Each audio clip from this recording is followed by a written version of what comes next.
Hi friends, నేను మీ నాని ప్రభాకర్. మీరు చూస్తున్నారు Technologic channel. Friends, tech news episode 760కి అందరికీ స్వాగతం. ఈరోజు టెక్ న్యూస్ ఏంటనేది చక్కగా చూసేద్దాం. సో మొదటి న్యూస్ వచ్చేసరికి మనకి హువావే నుంచి హువావే ఐఫా 2020 అంటే నెక్స్ట్ మంత్ అయితే మనకు జరగబోతుంది సెప్టెంబర్లో ఐఫా 2020 అనమాట. ఇక్కడ వచ్చేసరికి వీళ్ళు ఏమేం ప్రోడక్ట్స్ని లాంచ్ చేయబోతున్నారు అనేది కీ నోట్ని అయితే వీళ్ళు రిలీజ్ చేశారనమాట. ఇక్కడ చూస్తే వీళ్ళు ఒక మొబైల్ని, ల్యాప్టాప్ని, టీవీని, అలాగే స్మార్ట్ స్పీకర్ని, ట్యాబ్లెట్ని, గ్లాసెస్ని, వాచ్ని, అలాగే ట్రూ వైర్లెస్ బ్లూటూత్ ఇయర్ ఫోన్స్ని కూడా లాంచ్ చేయబోతున్నట్టుగా అయితే తెలుస్తుంది. దీంతోపాటు వీళ్ళు ఇక్కడ వచ్చేసరికి ఫ్లాగ్షిప్ ప్రాసెసర్, ఫ్లాగ్షిప్ ప్రాసెసర్ ఏదైతే ఉంటుందో వీళ్ళు లాస్ట్ ఇయర్ వచ్చేసరికి 990 ప్రాసెసర్ తీసుకొచ్చారు, కిరిన్ 990 ప్రాసెసర్ని. సో దాని సక్సెసర్ 1000 ప్రాసెసర్ని అయితే లాంచ్ చేయొచ్చు అని చెప్పి తెలుస్తుంది. గతంలో మనకు వచ్చిన కొన్ని రూమర్స్ ప్రకారం కనుక చూస్తే వీళ్ళు 1000 పేరు మీద కాకుండా 9000 పేరు మీద వీళ్ళు ఈ ప్రాసెసర్ని తీసుకొస్తారని చెప్పేసి రూమర్స్ ఉన్నాయి. ఇది కాకుండా మరో రూమర్ కూడా అయితే ఉంది. సో వీళ్ళు వచ్చేసరికి ఈ ఫ్లాగ్షిప్ ప్రాసెసర్ని అయితే తీసుకురారు, ఎందుకంటే సప్లై ఇష్యూ ఉంది. అలాగే వచ్చేసరికి యూఎస్ బ్యాన్ కూడా వీళ్ళ నెత్తిని మీద ఉంది కాబట్టి సో అందువల్ల వీళ్ళు ఈసారి ప్రాసెసర్ తీసుకురాకపోవచ్చు అని చెప్పి కూడా మనకు రూమర్స్ అయితే ఉన్నాయి. సో చూడాలి మరి ఇక్కడ వీళ్ళు ఏమేమి లాంచ్ చేస్తారు అనేది.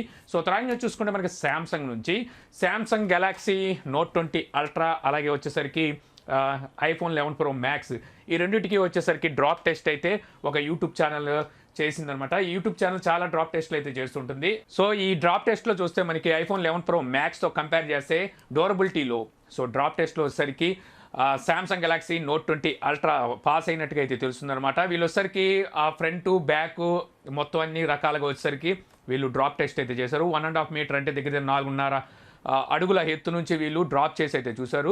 సో ఎప్పుడైతే బ్యాక్ సైడ్ నుంచి డ్రాప్ చేశారో అక్కడ వచ్చేసరికి ఐఫోన్ 11 Pro Maxతో కంపేర్ చేసుకొని చూసినట్టయితే నోట్ 20 అల్ట్రా చాలా తక్కువ అయితే బ్రేక్ అయింది, ఒక కార్నర్లో అయితే బ్రేక్ అయింది. అక్కడ కూడా మనకి కెమెరాస్ ఉన్నాయి చూసారా, ఆ సైడ్ అయితే బ్రేక్ అయినట్టుగా అయితే తెలుస్తుంది. రెండిట్లోనూ చూసుకుంటే మనకి కార్నింగ్ గొరిల్లా గ్లాస్ని యూజ్ చేశారు. ఐఫోన్ 11 Pro Maxలో వచ్చేసరికి కార్నింగ్ గొరిల్లా గ్లాస్ 6ను యూజ్ చేస్తే మనకి నోట్ 20 అల్ట్రాలో వచ్చేసరికి లేటెస్ట్ గ్లాస్ని అయితే యూజ్ చేశారు. కార్నింగ్ గొరిల్లా గ్లాస్ విక్టర్స్ని అయితే యూజ్ చేశారనమాట. సో ఇది చాలా స్ట్రాంగ్ గ్లాస్ అని చెప్పి అయితే ప్రూవ్ చేసుకుంది. అలాగే మనకి ఫేస్ ఏదైతే డిస్ప్లే సైడ్కి కనుక బ్రేక్ చేసి చూస్తే వీళ్ళు అక్కడైతే చాలా బాగా పాస్ అయిందని చెప్పాలి. 10 times వీళ్ళు అంటే డ్రాప్ చేసి చూశారు. సో 10 timesలోనూ ఇది ఒక్కసారి కూడా బ్రేక్ అయితే అవ్వలేదు.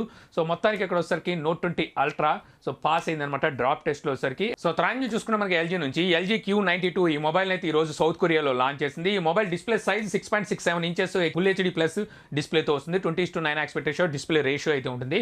ఇక ఇందులో స్టోరేజ్ చూస్తే 128 GB ఉంటుంది, ర్యామ్ వచ్చేసరికి 6 GB ఉంటుంది. ప్రాసెసర్ చూసుకుంటే స్నాప్డ్రాగన్ 765 ఈ ప్రాసెసర్ అయితే యూజ్ చేశారు. అవును, ఇది 5G వేరియంట్ మొబైల్ అనమాట. ఇక రైట్ సైడ్ కెమెరా చూసుకుంటే మనకి క్వాడ్ కెమెరా సెటప్ ఉంటుంది. Main camera 48 megapixel, secondary camera 8 megapixel, fourth camera 5 megapixel micro sensor and third camera 2 megapixel ఇది డెప్త్ సెన్సార్. ఇంకా ఫ్రంట్ కెమెరా వచ్చేసరికి 32 మెగాపిక్సెల్ ఉంటుంది. Android 10తో అవుట్ ఆఫ్ బాక్స్ వస్తుంది. బ్యాటరీ చూసుకుంటే 4000 mAh బ్యాటరీతో IP68 water రెసిస్టెంట్తో ఈ mobile అయితే వీళ్ళు సౌత్ కొరియాలో లాంచ్ చేశారు. అక్కడ దీని ప్రైస్ చూస్తే 25,000 రూపాయలు ప్రైస్ పెట్టారు. మన ఇండియన్ ప్రైస్తో కన్వర్ట్ చేసి చూస్తే మనకి ఈ మొబైల్ మరి మన ఇండియాకి తెస్తుందా లేదా అనేది ఎల్జీ ఆలోచించుకోవాలి. ఎల్జీ చూస్తే అసలు మన ఇండియాలో సరిగ్గా మొబైల్స్ అయితే తేవట్లేదు. నేను ఇంతకుముందే చెప్పాను, ఎల్జీకి ఇండియాలో ఇప్పుడు మంచి మార్కెట్ అయితే ఉంది, ఎందుకంటే ఇదైతే చైనీస్ కంపెనీ కాదు కాబట్టి. సో ప్రైస్ కూడా ఓకే. ఇక్కడ మనం OnePlusతో కంపేర్ చేసుకొని చూస్తే అవే స్పెసిఫికేషన్స్లో వీళ్ళు IP రేటింగ్ కోడ్ ఇస్తూ 25,000కి లాంచ్ చేశారు. సో పర్వాలేదని చెప్పాలి OnePlusతో ఇక్కడ మనకి నాట్తో కంపేర్ చేస్తే. సో త్రాంగి చూసుకుంటే మనకి యాపిల్ ఐఫోన్ SE 2020 ఈ మొబైల్ వచ్చేసరికి ఇయర్ ఎండింగ్ కల్లా వీళ్ళు ఇక్కడ అసెంబ్లీ అయితే స్టార్ట్ చేస్తారని ఇంతకుముందు మనం టెక్న్యూస్లో మాట్లాడుకున్నాం కదా. సో ఇప్పుడు వచ్చేసరికి వీటి అసెంబ్లీ అయితే స్టార్ట్ చేసేసినట్టుగా తెలుస్తుంది. వీళ్ళు ఇయర్ ఎండింగ్ అన్నారు, బట్ వచ్చేసరికి మనకి ఇయర్ ఆఫ్లోనే వీళ్ళు ఈ మ్యానుఫ్యాక్చరింగ్ అనుకోవాలి, అసెంబ్లీ అన్నమాట. అసెంబ్లీ అయితే స్టార్ట్ చేసినట్టుగా తెలుస్తుంది. మామూలుగా చూసుకుంటే వీళ్ళు ఇంపోర్ట్ చేసినందుకు 20% ఎక్స్ట్రా అయితే మన దగ్గర వసూలు చేయాల్సి వస్తుంది అనమాట, ప్రైస్ పెంచేసి మొబైల్స్ ప్రైస్. సో ఇప్పుడు వీళ్ళు ఇక్కడ అసెంబ్లీ చేస్తే 20% మరి మొబైల్ ప్రైస్ తగ్గాలి. మరి వీళ్ళు తగ్గిస్తారా లేదా అనేది చూడాలి. సో ఇంతకుముందు 10R అయితే అలాగే తగ్గించారు, మరి దీనికి కూడా తగ్గిస్తారని చూడాలి. మనకి నెక్స్ట్ ఇయర్ 2021లో ఆఫ్లో కనుక చూస్తే వీళ్ళు ఐఫోన్ 12 మొబైల్ని కూడా ఇక్కడే మ్యానుఫ్యాక్చరింగ్ అంటే అసెంబ్లీ చేస్తారని చెప్పి మనకి న్యూస్ కూడా ఉంది. ఇక అలాగే మనకి ఐఫోన్ 12 మొబైల్స్ని వీళ్ళు నెక్స్ట్ మంత్ లాంచ్ అయితే చేయబోతున్న సంగతి మనకి తెలిసిందే కదా. సో ఇందులో 120 Hz డిస్ప్లే రీఫ్రెష్ రేట్ని అయితే వాడబోతున్నట్టుగా ఇక్కడ మనకి లీక్స్ అయితే వస్తున్నాయన్నమాట. వీళ్ళు రీసెంట్గా వచ్చేసరికి iOS 14 డెవలపర్ బీటా 5 అయితే రిలీజ్ చేశారు. అందులో వచ్చేసరికి మనకి డిస్ప్లే రీఫ్రెష్ రేట్ అయితే సెట్టింగ్స్లో స్పాట్ అయిందనమాట. దీని ప్రకారం చూస్తే వీళ్ళు 120 Hz రీఫ్రెష్ రేట్తో ఈ మొబైల్స్ని అయితే తీసుకురావచ్చు అని చెప్పేసి అయితే మనకి కన్ఫామ్ అయితే అవుతుంది. ఇంకో పక్క నుంచి మనకి మరో లీక్స్ కూడా అయితే వస్తున్నాయి అనమాట. ఈ లీక్స్ ప్రకారం చూస్తే వీళ్ళు 120 Hz డిస్ప్లే రీఫ్రెష్ రేట్ని వీళ్ళు ప్రొవైడ్ చేసినప్పటికీ వాటికి సంబంధించిన ఐసీ ఏవైతే ఉన్నాయో అవి అయితే డిలే అవుతున్నట్టుగా తెలుస్తుంది. దీని ప్రకారం చూస్తే iPhone 12 Pro మనకి 60 Hz డిస్ప్లే రీఫ్రెష్ రేట్తోనే మార్కెట్లోకి రావచ్చు. ఒకవేళ వాళ్ళు 120 Hz డిస్ప్లే రీఫ్రెష్ రేట్తో కనుక ఈ మొబైల్ తేవాలని అనుకుంటే మాత్రం సో ఇంకా డిలే అయ్యే అవకాశం అయితే ఉందని చెప్పి ఇంకో వైపు నుంచి మనకి లీక్స్ అయితే వస్తున్నాయి. మరి చూడాలి ఈసారి మనకి iPhone 12 120 Hz రీఫ్రెష్ రేట్తో వస్తుందా రావట్లేదా అనేది. సో త్రాన్యం చూసుకుంటే మనకి రియల్మీ నుంచి రియల్మీ X7 సిరీస్ మొబైల్స్ని వీళ్ళు ఈ సెప్టెంబర్ 1వ తారీఖున చైనాలో అయితే లాంచ్ అయిపోతున్నారు. సో ఈ మొబైల్ సంబంధించిన ఇప్పుడు ఇమేజెస్ అయితే బయటకు వచ్చినాయి అనమాట. వీళ్ళు అఫీషియల్ ఇమేజెస్ అయితే రివీల్ చేశారు. ఇక్కడ చూస్తే ఈ మొబైల్ డిజైన్ గతంతో వచ్చిన వాటితో కంపేర్ చేస్తే కొంచెం డిజైన్ అయితే డిఫరెంట్గా కనిపిస్తుంది. డేర్ టు లీప్స్ అని చెప్పేసి ఇక్కడ పెద్ద పెద్ద అక్షరాలతో కనిపిస్తున్నాయి. బట్ ఒకసారికి మొబైల్లో కూడా ఇలాగే రాసి ఉంటుందా లేకపోతే వీళ్ళు పోస్టర్లో మాత్రం ఇలా టీచ్ చేస్తున్నారో చూడాల్సి ఉంటుంది. ఇక ఈ మొబైల్స్లోనే మనకి iPhone X7 ఇండియాలో వచ్చేసరికి 7 సిరీస్ మొబైల్స్లో లాంచ్ చేయొచ్చు అని కూడా మనకి రూమర్స్ అయితే వస్తున్నాయి. ఇక 7 సిరీస్ మొబైల్స్ కూడా మనకి సెప్టెంబర్ ఫస్ట్ వీక్లోనే సో మన ఇండియాలో అయితే లాంచ్ కాబోతున్నాయి. సో వాటి ప్రైజెస్ ఏముంటాయి, వాటి స్పెసిఫికేషన్స్ ఏంటనే దాని మీద ఇప్పటి వరకు మనకి లీక్స్ అయితే బయటికి రాలేదు. ఇక అలాగే రియల్మీ ఇయర్ ఆఫ్ వాళ్ళ రిజల్ట్స్ని అయితే బయటికి తీసుకొచ్చింది అనమాట. వీళ్ళు చెప్పేది ఏంటంటే ఇప్పటి వరకు స్మార్ట్ ఫోన్ ఇండస్ట్రీలో వచ్చేసరికి వీళ్ళంతా స్పీడ్గా మేము ఎవరు దూసుకెళ్లేదని వీళ్ళైతే క్లెయిమ్ చేస్తున్నారు. ఇక అలాగే రియల్మీ ఇయర్లోనే గ్లోబల్ మార్కెటింగ్లో 22 కొత్త మార్కెట్ ప్లేసెస్ కూడా అంటే మిగిలిన కంట్రీలో కూడా వీళ్ళు విస్తరించినట్టుగా వీళ్ళైతే చెప్పుకుంటున్నారు. మొత్తం టోటల్ చూసుకుంటే మార్కెట్ యాక్టివ్గా వీళ్ళది 59 మార్కెట్ ప్లేసెస్ అయితే యాక్టివ్గా ఉన్నట్టుగా చెప్తున్నారు.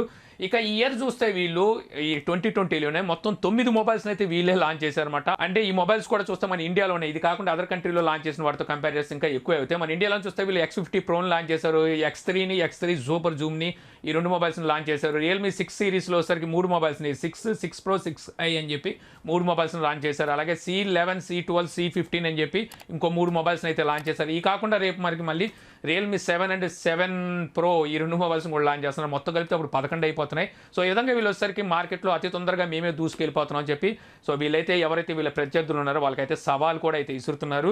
శృతిమించిన మొబైల్స్ లాంచ్ చేసినా సరే జనాలు కన్ఫ్యూజ్ అవుతుంటారు ఏ మొబైల్ కొనాలా అని చెప్పేసి. సో వీళ్ళు ఆ కన్ఫ్యూజన్ అయితే గ్యారంటీగా క్రియేట్ చేస్తున్నారని చెప్పొచ్చు.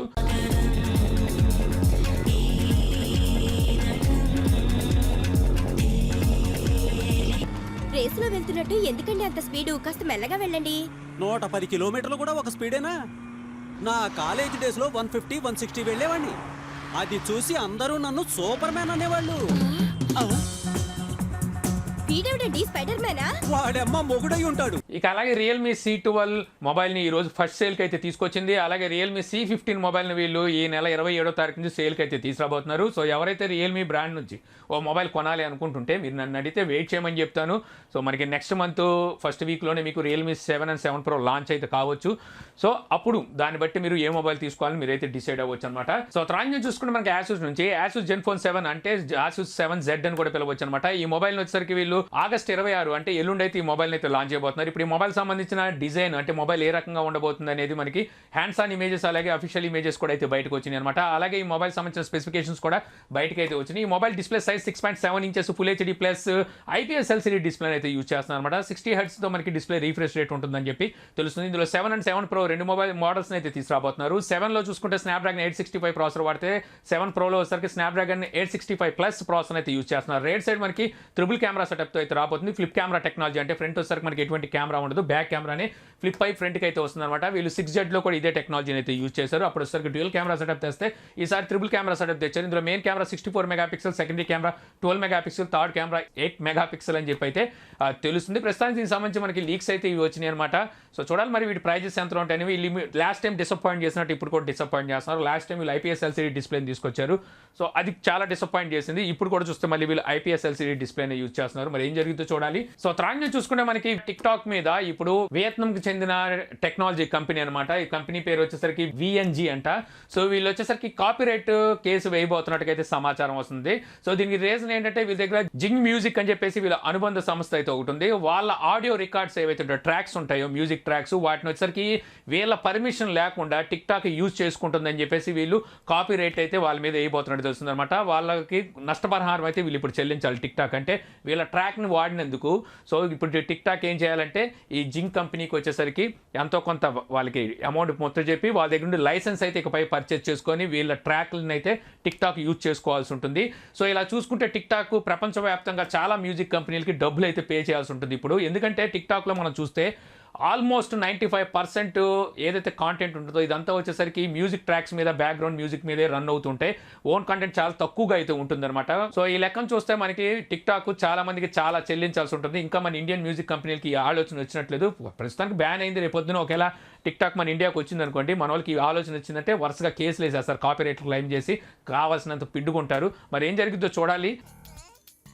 ఈ టెక్నిక్ తెలియక ఇన్నేళ్ళ నుంచి అనవసరంగా ఎన్ని షూస్ కొన్నానండి. ఈ మాత్రం హింట్ ఇస్తే చాలు చెలరేగిపోతారు అంతే.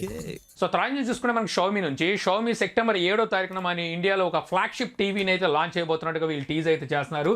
వీళ్ళు వచ్చరికి హారిజాన్ ఎడిషన్ అని చెప్పేసి ఈ టీవీని అయితే తీసుకొస్తున్నారు. రీసెంట్గా వచ్చరికి షౌమీ మీ నోట్ బుక్స్ అయితే తీసుకొచ్చింది కదా, ల్యాప్టాప్స్ని, అందులో కూడా హారిజాన్ ఎడిషన్ అని చెప్పేసి ల్యాప్టాప్స్ అయితే తీసుకొచ్చారు. సో ఇదే రకంగా వీళ్ళు వచ్చరికి ఒక ఫ్లాగ్షిప్ టీవీని అయితే ఇండియాలో లాంచ్ చేయబోతున్నట్టు తెలుస్తుంది. వీళ్ళ దగ్గర వచ్చరికి 2 ఉన్నాయి, QLED అలాగే వచ్చరికి OLED టీవీని ఆల్రెడీ చైనాలో అయితే లాంచ్ చేస్తారు. ఆ రెండిట్లో ఏదో ఒక టీవీని వీళ్ళు హారిజాన్ ఎడిషన్ కింద మన ఇండియాలో లాంచ్ చేసే అవకాశం అయితే ఉంది. మరి చూడాలి ఏ టీవీని వీళ్ళు ఇండియాలో లాంచ్ చేస్తున్నారు అనేది. సో త్రాంజ్ చూసుకుంటే మనకి OnePlus ఒక బడ్జెట్ మొబైల్ మీద వర్క్ చేస్తున్నట్టుగా అయితే సమాచారం వస్తుందన్నమాట.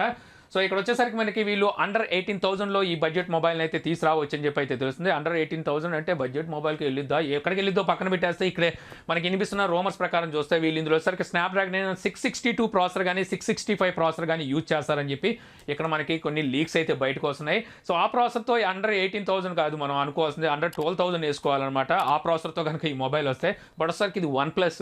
సో ఎవరైతే ఆక్సిజన్ వాయిస్లో బడ్జెట్లో మొబైల్ కావాలనుకుంటారో వాళ్ళే వీళ్ళు టార్గెట్ కాబట్టి చెప్పలేము, అంత ప్రైస్ అయినా పెట్టినా పెడతారు వీళ్ళు. సో త్రాంజ్ చూసుకుంటే మనకి మోటరోలా G9 మొబైల్ మన ఇండియాలో అయితే లాంచ్ చేసింది. Mobile display size 6.5 inches HD+ డిస్ప్లేతో వస్తుంది, ఫుల్ HD కాదు. ఇందులో స్టోరేజ్ చూస్తే 64GB ఉంటుంది, ర్యామ్ వచ్చేసరికి 4GB ఉంటుంది. ప్రాసెసర్ చూసుకుంటే స్నాప్డ్రాగన్ 662 ఈ ప్రాసెసర్ అయితే యూజ్ చేశారు. రేర్ సెట్ మనకు 48+2+2 ట్రిపుల్ కెమెరా సెటప్ ఉంటుంది. ఫ్రంట్ కెమెరా వచ్చేసరికి 8 మెగాపిక్సెల్ ఉంటుంది. Android 10 అవుట్ ఆఫ్ బాక్స్ వస్తుంది. బ్యాటరీ చూసుకుంటే 5000 mAh బ్యాటరీతో 20 వాట్ ఫాస్ట్ ఛార్జింగ్ సపోర్ట్తో ఈ మొబైల్ అయితే ఫ్లిప్కార్ట్లో మనకి ఆగస్టు 31వ తారీఖు నుంచి దీని సేల్ కూడా అయితే తీసుకురాబోతున్నారు. ఈ మొబైల్ ప్రైస్ చూసుకుంటే 11,500 రూపాయలు తగ్గించారు అనుకోండి.